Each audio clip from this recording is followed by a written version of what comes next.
So we've got a set of seats from this Hawker aircraft to refinish. The center aisle is narrow, but people's backsides are not, and so they wear off the color on these armrests. We've already recolored these, but as you'll notice, some of the stitching is missing. And that was one of the criteria for us to get this job, that we could replace the stitching by hand. And I thought you might like to see that. So here we go.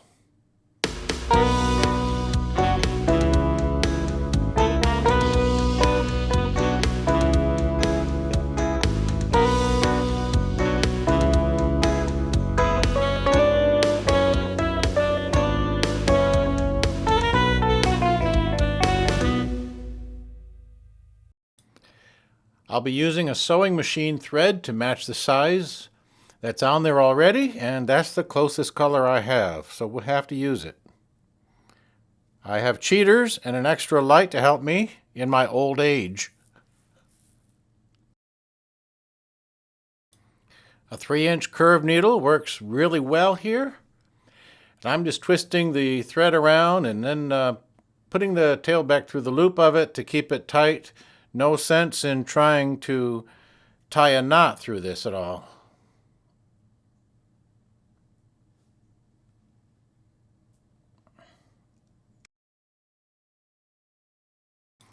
Now I'm looking to start at a place where there is already good thread. And it'll be a little bit difficult here at first because you got double the threads in that particular hole. So it'll be kind of tight getting it through there, but work that first one in. So you'll have good threads all the way to the end. What I'm doing is I'm going forward 2 stitch holes. And then I'm falling back 1 hole using the pre-existing stitch holes. And that is as simple as it gets. Go forward 2 and back 1.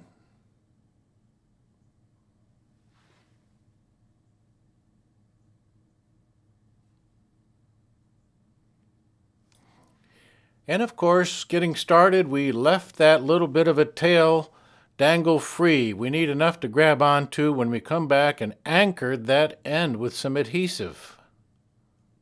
But for now, it's just repeating 2 holes forward and 1 hole backwards. Pull it only barely snug because we don't want this bunching up at all. Now our needle is catching just the top layer of leather. Underneath that is a second layer, which of course is the selvage. Now originally, this stitch would have pinched the selvage flat, allowing that seam to lay flat against the seat. So that was a structural necessity initially, but now that selvage is going to lay flat forever and ever. So all this thread that we're doing right now, all this is for, is just cosmetic, not for structure. So we just catch that top layer of the leather in this case. Now, since we are using existing holes, you could use either the round tip needle or the chisel tip needle for leather. Either or, just get started with it and see which one happens to work best for you with this particular leather. There's no hard and fast rules on that. But since we're not cutting new holes, there's not necessarily the need for the leather needle or that sharp chisel pointed needle which cuts through the leather. We've already got our holes cut for us.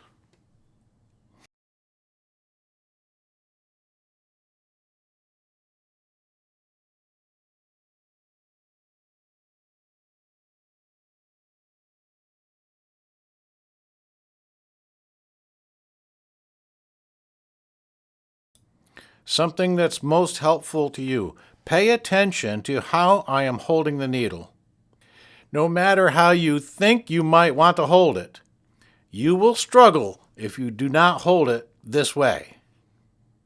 I've seen many students insist on their own way of holding the needle, and they fail every time. The needle should actually be an extension of your forefinger, and it should be supported with your thumb in the middle so that it doesn't bend there in the middle, because it will break if you don't support it. I have found that holding the needle this way puts the energy into the proper direction. It lets you stitch quicker, it's smoother, it's easier, and I think that's important because you're going to look forward to doing a stitching anytime that you can.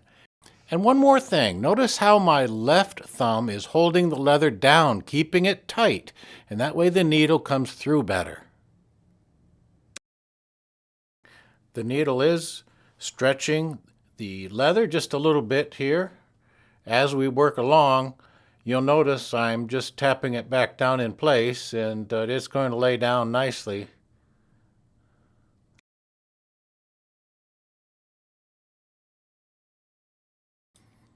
It would have been a shame to do a complete reupholster job in this plane when it's only a few stitches that are missing.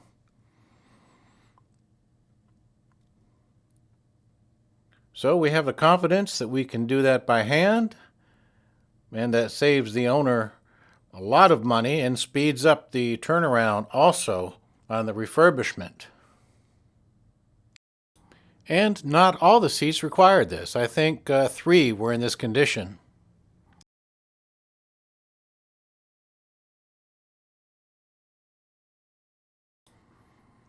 Here again, as we get near the end, we're going to go a couple of good stitches further, so the stitch will be doubled in those holes.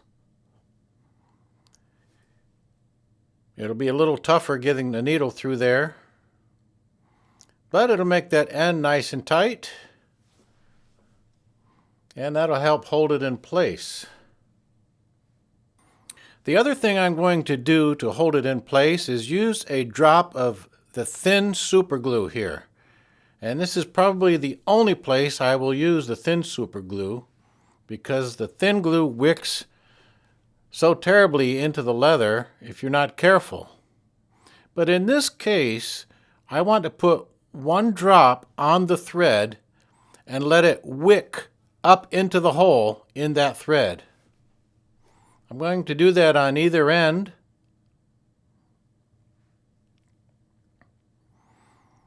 In fact, I felt here that that first drop wasn't enough, so I'm getting another, just to make sure I anchor those ends really well.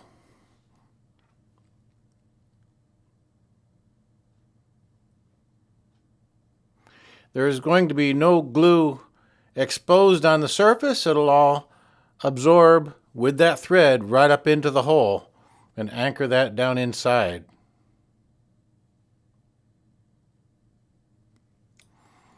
Now at this point, grab a brand new single edge razor blade. And as a suggestion, hold the razor blade over the thread against the leather, and then just pull the thread into the edge of the blade. This way we're not risking moving the blade and cutting the leather instead. Just pull the thread against the sharp edge of the blade, with the blade resting lightly on the leather. That way you get a really neat flush cut.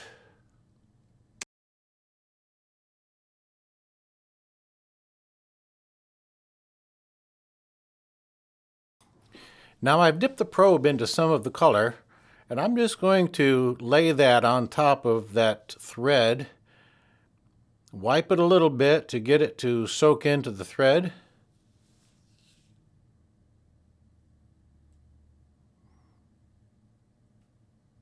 And because my thread is white, it works really well in this instance, along with that color, to totally hide. I'm going to come back in a little bit and just spray blend this area so that it looks nice. We still have that to do, and we still have to clean up our hardware. And there's some frayed edges of the old thread still lying around, so we're going to trim those off.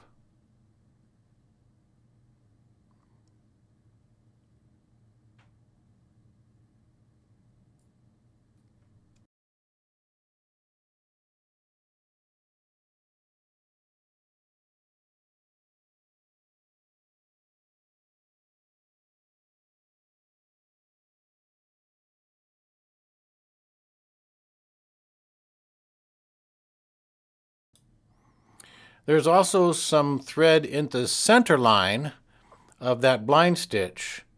So what I'm going to do is tuck that out of the way. First, I'll trim what I can.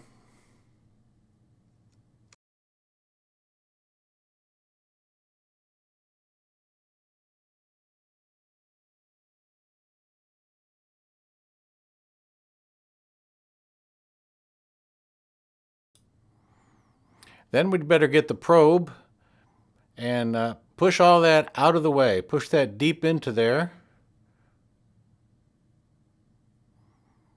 And I'll grab a little bit of adhesive just to keep everything tucked away.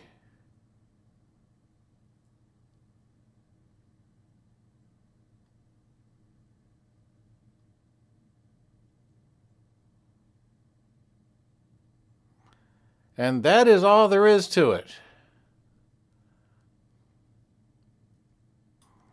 Let me introduce you to my buddy, the hawk. This was his favorite perch, the luxurious shade tree in the backyard with the country swing in it, until the lightning and the wind tore it to pieces.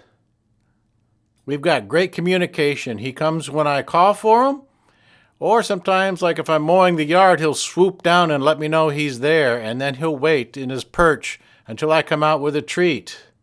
My wife said she's never seen such a relationship as we have, this bird and I. Here he's been waiting for his treat, so I've done a few freeze frames so you can see him. And he's going to pick up his treat off the ground, which is where he gets his prey anyway. And I've decided to give him a test to see if he can catch it midair. And this time I called him and he comes at me. And so I'm throwing the treat.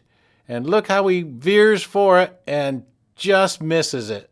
I still don't know if they can catch it midair, but this is pretty exciting. He's disappointed, but he's going to perch right overhead. What a magnificent creature. And in conclusion, you may have watched the video where we did some carpet overs.